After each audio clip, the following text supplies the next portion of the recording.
Address the nation. There's gonna be a lot of frightened people out there. Yeah? I'm one of them. Independence Day was one I had an odd relationship with.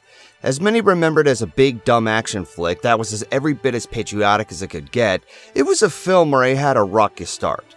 Now, just to make things clear, I enjoy this movie immensely. It's not a masterpiece by any means. It's a very cliche narrative with very cliche characters with very cliche down-to-earth motives. But it definitely lives up as a fun action flick by simply embracing what's already been done. But when I saw this in theaters as a kid, I hated it. I hated that it would show people dying, I hated how noisy it was, and I hated how long it really was. Until I saw it, I knew nothing about it. I wasn't aware of the hype. So when I was driven to the theater with a group of other kids from daycare, I was told that people were going to die, and I was not up for it. It also didn't help that I was viscerally sensitive with sound. Luckily, a teenager provided me to grab his hand if I was ever scared. And boy fucking howdy did I do so as I curled myself up in a fetal position by these following moments.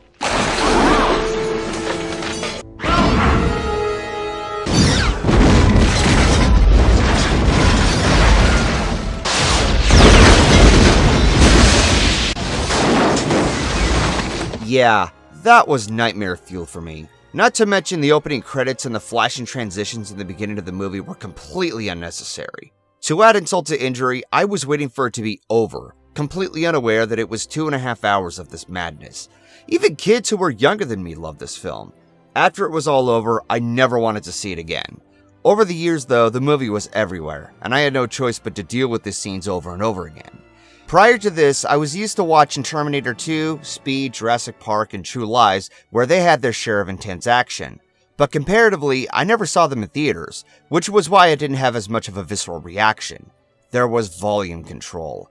However, I was quickly getting over the ugly experience I had. I was used to the scenes that terrified me to where I would appreciate the film later on. I started to understand more why people loved it after the release, as there was something to remember. Watching the White House get blown to smithereens, just like the Empire State Building in New York City and the US Bank Tower in Los Angeles. How the characters provided a charm despite being cliche, and the effects were groundbreaking at the time. Nowadays, despite the intense action, there's a lot of silliness between the scenes, and that's what's defined as a cheesy fun action flick. More so how it works on execution and storytelling, and not relying only on action. In hindsight though, I was just not ready for the experience on the big screen. So, with that in mind, this even comes to other criticisms I heard over the years. The movie was just made for the effects over the characters, and that it was a typical alien invasion. And that's one of the biggest defenses I have to come to with this film. Alien invasions. They are a classic trope that questions our existence. To some, it's tiring since there are decades worth of films about it. But even nowadays, the topic is still relevant. So I haven't gotten tired of it, and it really depends on the execution when it comes to reusing this formula. Some had different spins, like E.T., where the alien is lost and needs of help of rescue, and District 9, released years later, where humanity was taking advantage of alien technology for their own gain. Independence Day is just another case of War of the Worlds, where the aliens are just assholes, but with a modern spin on how we'd handle the said invasion, or at least by 90s standards. And within the script, we learn the trials and errors along the way, from identifying who the invaders are to what their capabilities hold. This takes up a huge portion of the film, but they contribute naturally over knowing the enemy. It helps prove the movie aged better over time, as most action flicks released decades later resorted to more mindless action than they do with storytelling. In the instance of demonstrating when the cities get blown to smithereens, it's not just an act of survival. It lets everyone know the invaders are the enemy. When the pilots take on the spacecraft for the first time, we learn that they have more technological advancements, like shields and weapons. When President Whitmore is under attack through an alien's mind control from the operation room, when attempting to negotiate, we learn the overall plan that the invaders are exterminating the human race for their own resources. And when using their nukes in Houston, we learn that even their most powerful weapon is incapable of taking on the invaders. Within each action scene, we learn over the course of the film that everyone is against all odds after exhausting every option they could think of. So when we're brought to the final act, the journey is worthwhile and rewarding to the viewer when the main characters reach victory. The piece that brings the conflict of all odds to the final battle is having a computer virus planted in the mothership. Some have complained that it's ridiculous and far-fetched to use when comparing the technology to what advancements the aliens have. But aside from the fact that alien invasion movies can be utterly ridiculous as is, the aliens don't know everything about the humans. From what I've seen, they were too busy exterminating the human race. The only thing they ever utilized from the human technology were their satellites in order to cut down communications and identifying who the mothership is. Aside from that though, they don't know all the human technology either.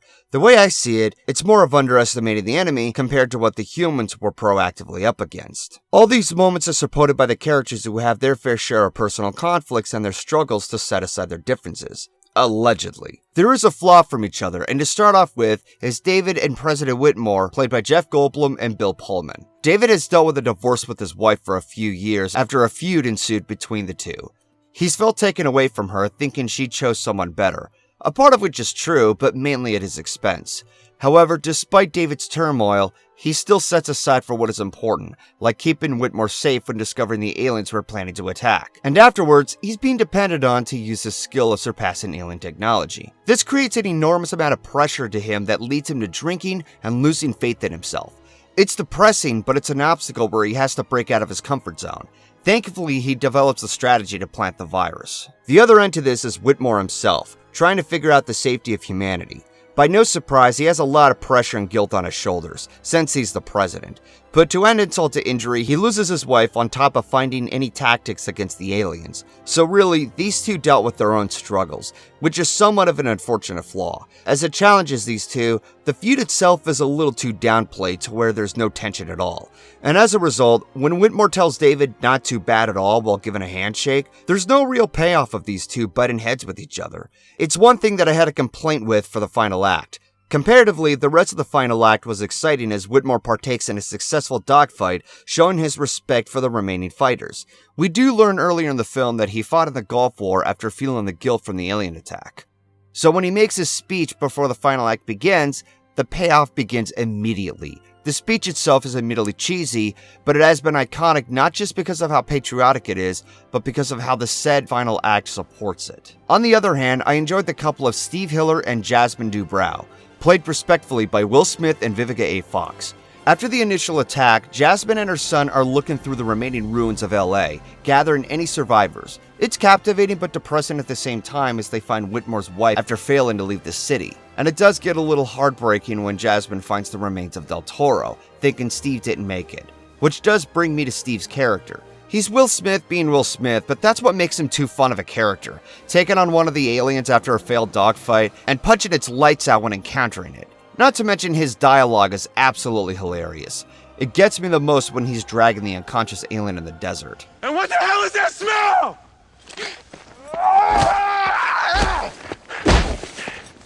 I could have been at a barbecue! In addition to his hilarious personality, there's a nice touch that's added that brings him to his contributions in the final act. Earlier in the film, he wanted to be a part of NASA as he noticed a rejection letter when approaching his locker. So when he volunteers to fly a spacecraft to the mothership in the final act, it's a nice touch to his character as he's briefly living the dream of being in space. The last part of talking about the final act with everyone else's touches, we have Russell Case played by Randy Quaid. He's a total wreck of a retired soldier from Vietnam while claiming that he's been abducted and abused by aliens and that he wants to get back to them. He's hysterical and he's an embarrassment to his 3 kids, but he still tries to be a good father regardless.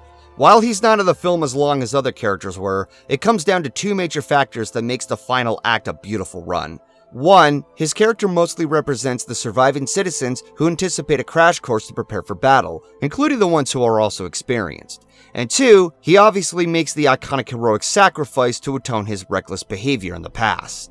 Hello, boys! I'm back!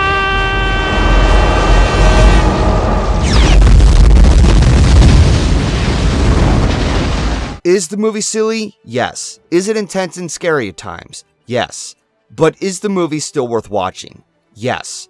As I said before, it's no masterpiece by any means, but with what the movie embraces, there's a reason why people still come back to it every once in a while. I personally do. It knows how to hit the right spots and doesn't try too hard at everything it does. It has the right amount of cheese to embrace, and overall just a lot of fun to watch. It's a movie that I like to come back to every once in a while, even when I had my bitter experiences from my childhood. It's not for everyone, obviously, but everyone else who still enjoys this flick, there is no shame in it, not even a guilty pleasure.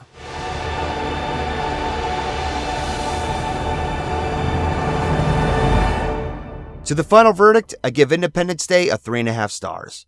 Thank you for watching. This is GoldenFox, and take care.